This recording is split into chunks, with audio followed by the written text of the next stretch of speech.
महर्षि मेधा बोले, देवी ने जब पराक्रमी दानव महिषासुर को मार गिराया और असुरों की सेना को मार दिया, तब इंद्रादि समस्त देवता अपने सिर झुकाकर भगवती की स्तुति करने लगे।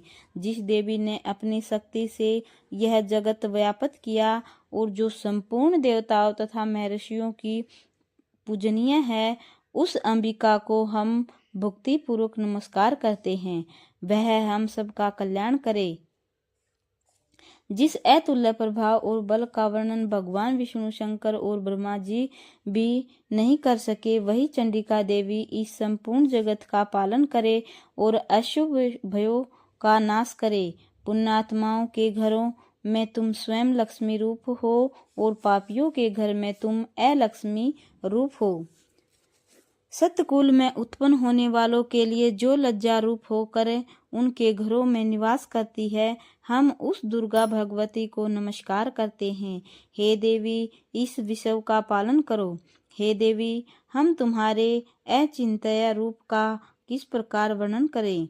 असुरों के नाश करने वाले तुम्हारे भारी पराक्रम को हम किस प्रकार वर्णन करें। हे देवी, त्रिगुणात्मक होने पर भी तुम संपूर्ण जगत की उत्पत्ति का कारण हो। हे देवी, भगवान विष्णु, शंकर आदि किसी भी देवता ने तुम्हारा पार नहीं पाया। तुम सबकी आश्रय हो। यह संपूर्ण जगत तुम्हारा ही अंश रूप है, क्योंकि तुम सबकी आदिभूत प्रकृति हो। हे देवी, तुम्हारे जिस नाम के उच्चारण से संपूर्ण युगों में सब देवता तृप्ति लाभ करते हैं, वह स्वाहा तुम ही हो। इसके अतिरिक्त तुम पितरों की तृप्ति का कारण हो, इसलिए आपको सवदा कहते हैं। हे देवी, वह विद्या जो मोक्ष को देने वाली है, जो अचिंत्य महान स्वरूपा है और तत्व के सार को वश में करने वाले मुनिजन जिसका अभ्यास करते हैं, वह तुम ही हो। तुम वीणा रूप हो और दोष रहित ऋग और यजुर्वेद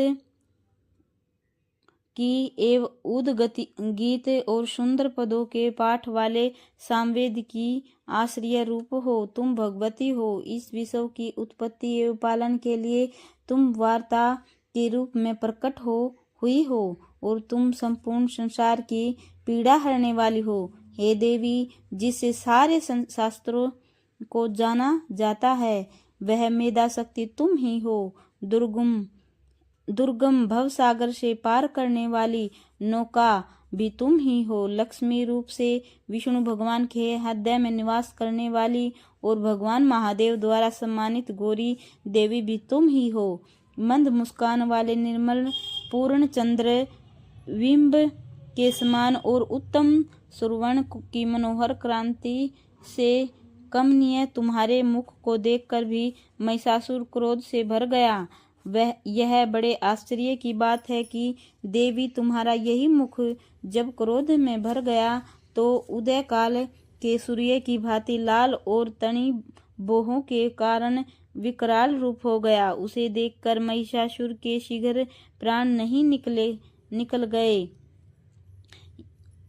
यह बड़े आश्चर्य की बात है। आपके कुपित मुख के दर्शन करके भला कौन जीवित रह सकता है। हे देवी, तुम हमारे कल्याण के लिए प्रसन्न हो।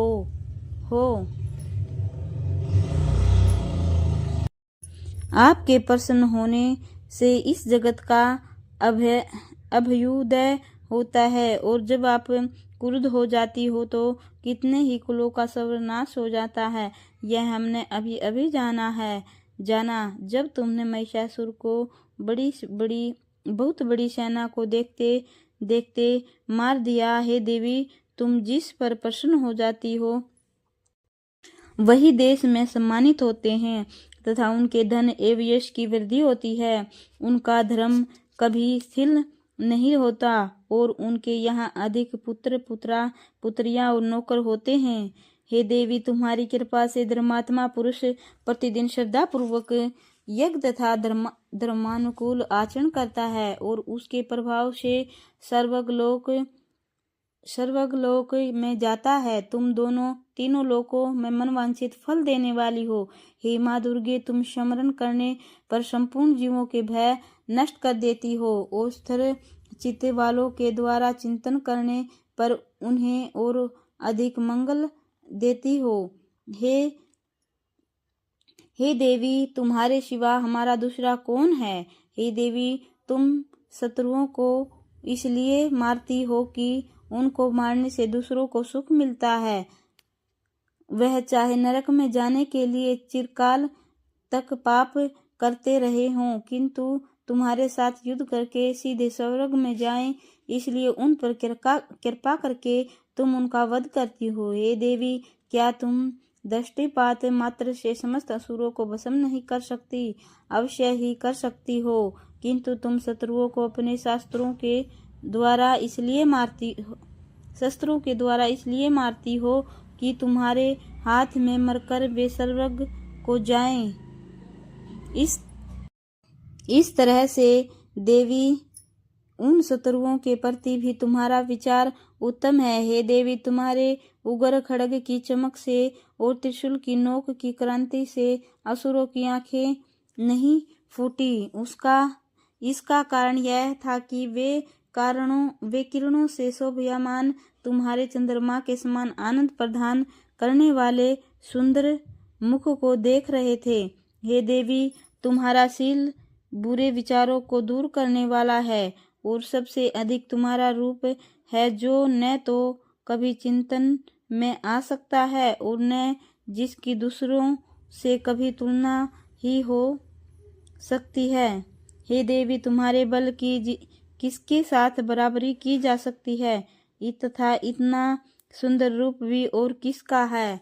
हृदय में कृपा और युद्ध में निष्ठुरता, ये दोनों बातें तीनों लोकों में केवल तुम ही में है। हे माता, तुम युद्ध भूमि में शत्रुओं को मार कर तुमने उन्हें स्वर्ग लोक में पहुंचाया है। इस तरह तीनों लोकों की तुमने रक्षा की है तथा उन्मत्त असुरों से जो हमें वैध था उसको भी तुमने दूर किया है।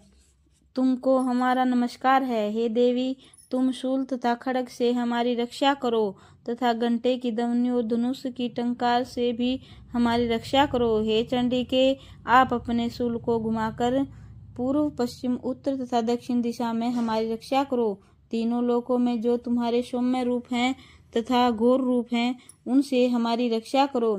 इस पृथ्वी की रक्षा करो। हे अंबिके, आपके कर कमलों में जो खड्ग, शूल और गदा आदि शस्त्र शोभा पा रहे हैं, उनसे हमारी रक्षा करो। महर्षि बोले, इस प्रकार सब देवताओं ने जगत माता भगवती की स्तुति की और नंद वंदन के पुष्पों तथा गंध अनुलेपनों द्वारा पूजन किया। तब देवी ने हर्षित होकर देवताओं से कहा, हे देवी, तुम सब मुझसे मनवांछित वर मांगो। देवता बोले, हे भगवती, तुमने हमारा सब कार्य कर दिया, अब हमारे लिए कुछ भी मांगना बाकी नहीं रहा, क्योंकि तुमने हमारे शत्रु महिषासुर को मार डाला। हे महेश्वरी, तुम इस पर भी यदि हमें कोई वर देना चाहती हो तो बस इतना वर दे दो, जब हम आपका स्मरण करें तब आप हमारी विपत्तियों को हरण करने के लिए हमें दर्शन दिया करो। हे अंबिके, जो कोई तुम्हारी स्तुति करे, तुम उनको धन, समृद्धि और विभव देने के साथ ही उनके यश और मान सम्मान को बढ़ावे। आप सदा हम पर कृपा करें। महर्षि बोले, हे राजन, जिस प्रकार तीनों लोकों का हित चाहने वाली वह भगवती देवताओं के शरीर से उत्पन्न हुई, वह सारा वृत्तांत मैंने तुमसे कह दिया। इसके पश्चात दुष्ट असुरों तथा शुंभ निशुंभ का वध करने और सब लोकों की रक्षा करने के लिए जिस प्रकार गौरी देवी के शरीर से उत्पन्न हुई थी, वह सारा वृत्तांत मेरे से सुनो।